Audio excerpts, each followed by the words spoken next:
Okay, in the previous lecture we have seen properties of magnetic materials.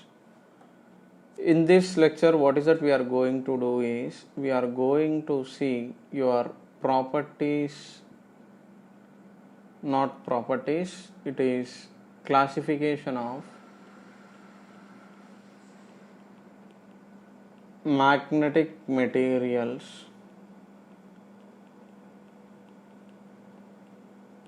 Okay, so the outline of lecture first I will give you. Now any material that you take, that material will have to some extent magnetism. Okay, any material that you take will have magnetism. Now your materials, based on the properties, what are those properties I will tell you, but they are classified into three categories of materials. One is ferromagnetic materials, then paramagnetic materials, then diamagnetic materials. Okay, so almost all materials will contain magnetism, and those materials are basically divided into three categories. Okay, ferromagnetic materials, paramagnetic materials, and diamagnetic materials. Now your ferromagnetic materials and paramagnetic materials will contain unpaired electrons. Okay, this you must have studied in chemistry. Diamagnetic materials will contain paired electrons. Okay, paired electrons in the sense, okay, if you look at this 1s2, 2s2, 2p6 like this, if you fill into the orbits, for example, if you have 3s1, sodium, if you take sodium atomic number, it is 11. So now your 3s1 orbital, 1s2 is completely filled. Okay, 2s is also completely filled. Okay, your p orbital will contain px, py, pz, and d will contain phi. This you must have studied in chemistry atomic structure.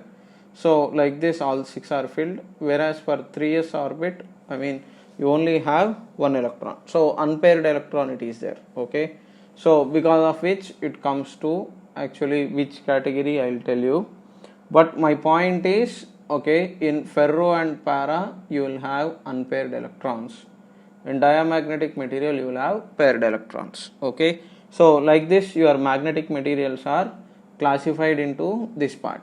Now, okay, further complete classification I will do it, and I will give properties of each. Okay, what is exactly diamagnetic material, what is paramagnetism, and what is ferromagnetism, I will explain in detail. But for now, understand that, okay, your materials are classified into three categories. Okay, now each we will see. Okay, now coming to this each type, okay, under each type certain basic properties you need to know. So what are those basic properties? Let me tell you first. So now here your ferromagnetic materials and diamagnetic materials and paramagnetic materials classification is based on, I told you, paired electrons, and in these two there will be unpaired electrons. Okay, here unpaired electrons. Okay, so this we will see, don't worry, in detail. But for now, okay,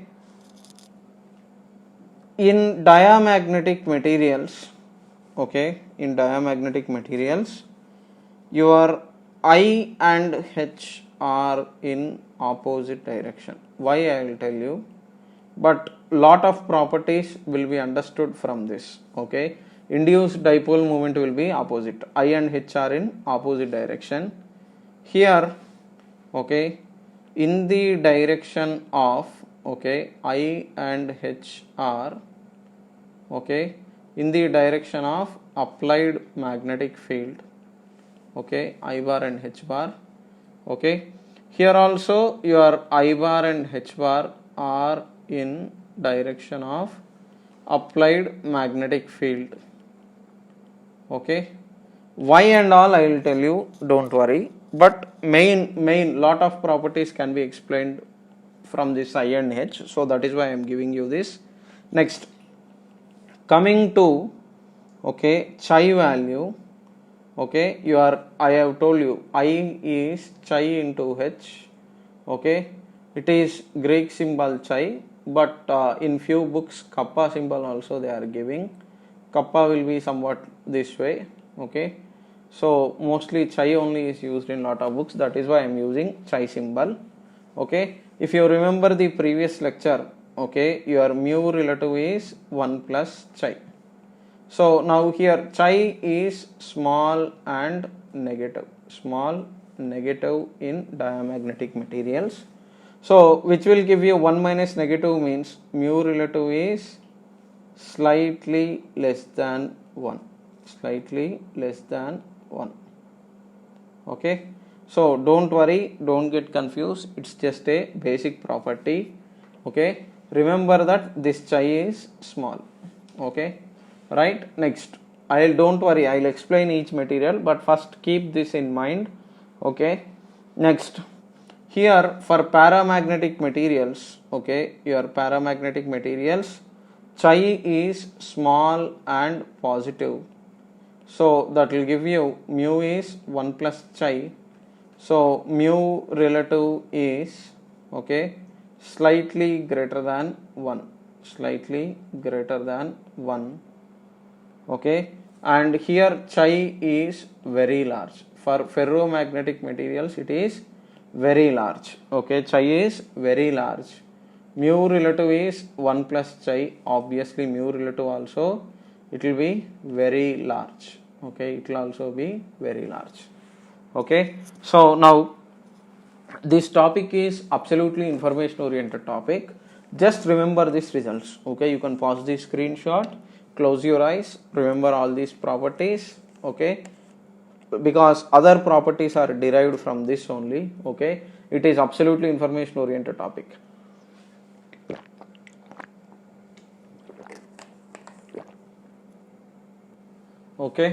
So just remember I and H signs and chi value, how much it is. That is enough. That will be helpful to decide lot of properties. Now we will see each in detail, and in the end I will give differences as a table.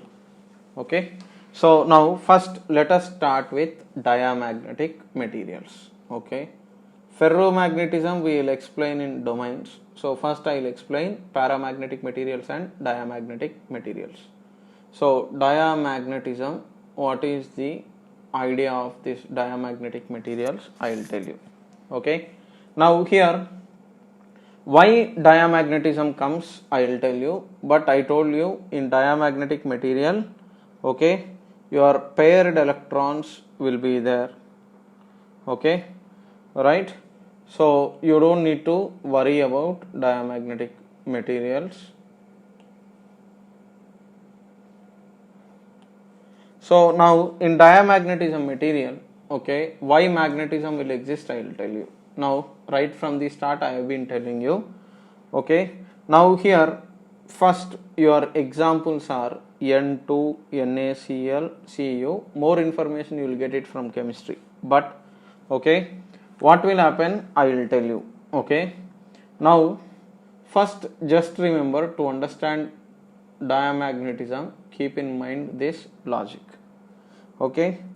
Now whenever you have a magnetic bar magnet in uniform magnetic field, like electric dipole, plus M will indicate north pole, minus M will indicate south pole.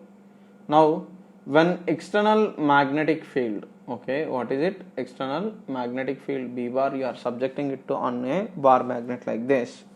What will happen is your bar magnet will eventually align itself like this because of torque. Torque will cause rotation.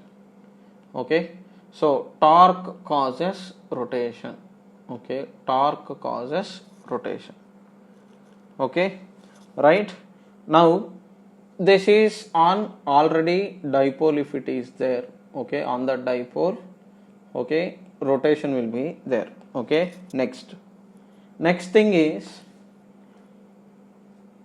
if you have okay, electric dipole, I mean electric field and some dielectric material, if you keep it, electrons will move opposite to positive charge and protons will move in the direction of electric field.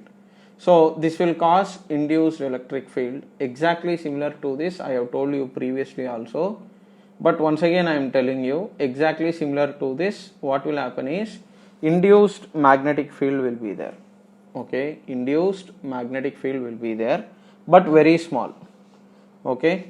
So I'll write that point on applying, okay, external magnetic field, okay, on applying external V bar, induced magnetic dipoles, okay, induced magnetic dipoles will be produced, okay, induced magnetic dipoles will be produced inside material, okay.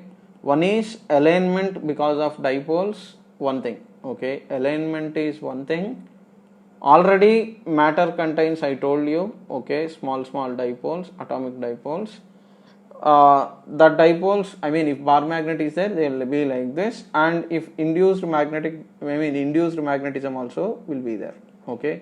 So if your external B bar is this way, okay, south pole will move opposite to field, north pole will move in the direction of field. So induced electric field, okay, sorry, induced magnetic field also will occur inside the material, okay. Just keep these 2 points in mind, okay. Two things, okay, external magnetic field is there, induced magnetic field is there, okay, right. So keep in this in mind, and this induced value will be usually very small, okay. B induced is very small, okay, usually, okay, usually, but I will tell you, okay, and opposite to B external, okay, very small, opposite to B external, okay, right. Now this is not for, I mean these properties are not only specifically for diamagnetic materials, but in general for bar magnet this will happen, okay. Out of this, for diamagnetic materials what will happen, I will explain in detail, okay. Remember this, okay. For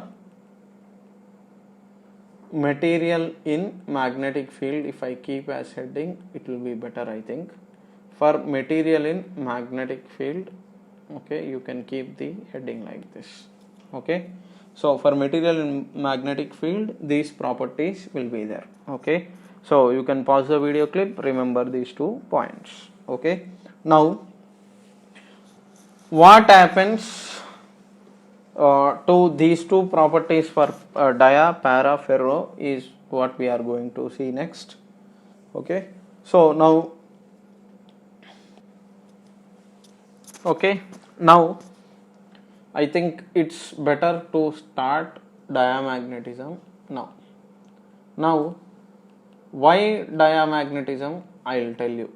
Now here, right from the start I have been telling you why magnetism comes means atom contains electrons, okay. Electrons will revolve around the nucleus, okay. So if you take nucleus here, this electron like this, they will be rotating, and within the orbit itself, if one is having clockwise spin, other will have anti-clockwise spin angular momentum, okay. So this I is caused by orbital motion, orbital angular momentum will be there, spin angular momentum will be there, all this you have studied, no.